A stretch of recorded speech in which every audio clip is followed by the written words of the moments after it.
શરણાર્થી મિત્રો, હું અંકિત બીકેઆઈટી એજ્યુકેશન ચેનલમાં ફરીથી એકવાર આપ સર્વેનું હાર્દિક સ્વાગત કરું છું. ટ્રેડ વેલ્ડર આજનો આપણો ટોપિક છે ગેસ વેલ્ડિંગ પ્લાન્ટ. તો એમાં આજે આપણે શું ચર્ચા કરવાની છે એ આપણે જોઈ લઈએ.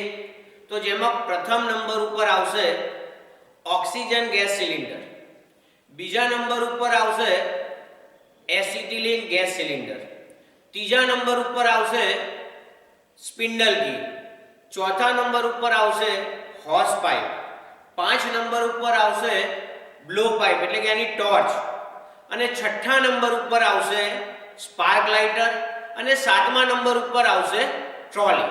તો ચલો મિત્રો, આપણે આ એક વસ્તુનું સવિસ્તૃત ચર્ચા કરીએ.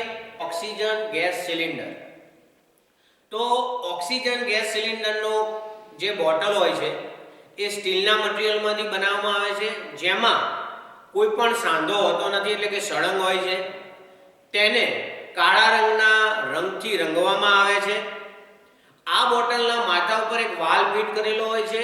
આ વાલ્વના સોકેટની અંદર પ્રમાણિત રાઈટ હેન્ડ આંટા પાડવામાં આવે છે. ત્યારબાદ આ બોટલની અંદર સેફટી માટે જો ગેસનું પ્રેશર વધી જાય તો તેના તળિયે એક સેફટી વાલ્વ આપવામાં આવે છે.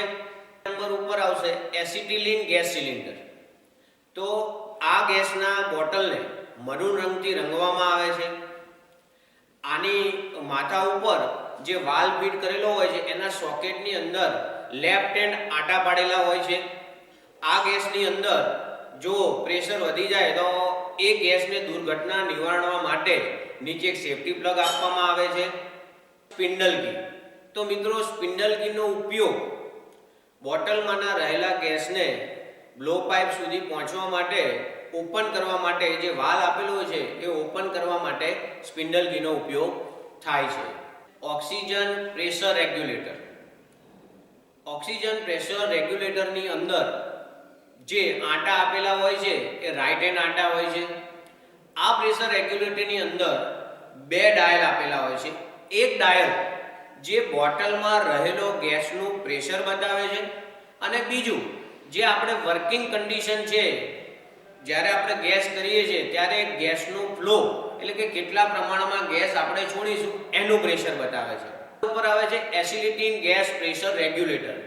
તો આ પણ બ્રાસનું બનેલું હોય છે. આના છેડે જે આંટા આપેલા હોય છે જે બોટલના સોકેટની અંદર ફિટ થવાના હોય છે એ આંટા લેફ્ટ હેન્ડ આંટા હોય છે.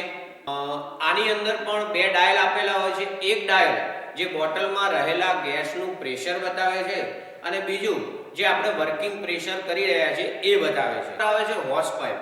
તો મિત્રો, બોટલમાંનો રહેલો ગેસ ટોર્ચ સુધી પહોંચાડવા માટે એટલે કે બ્લો પાઇપ સુધી પહોંચાડવા માટે હોસ પાઇપનો ઉપયોગ થાય છે, જેમાં 2 કલરની હોય છે. ઓક્સિજન બોટલની અંદર જે બ્લો પાઇપ લગાવેલી હોય છે એ વાદળી રંગની હોય છે. ત્યારબાદ એસિડિટીન બોટલમાં જે પાઇપ હોસ પાઇપ લગાવેલી હોય છે તે રેડ કલરની હોય છે. આ બ્લો પાઇપના શરૂઆતના છેડે 2 ઇનલેટ આપેલા હોય છે. એક ઇનલેટ જે ઓક્સિજન માટેનો હોય છે, બીજો ઇનલેટ જે એસિડિટીન ગેસ માટેનો હોય છે. ત્યારબાદ એના ઉપર કંટ્રોલ વાલ્વ આપેલા હોય છે જેથી આપણે ગેસને નિયંત્રિત કરી શકીએ છીએ.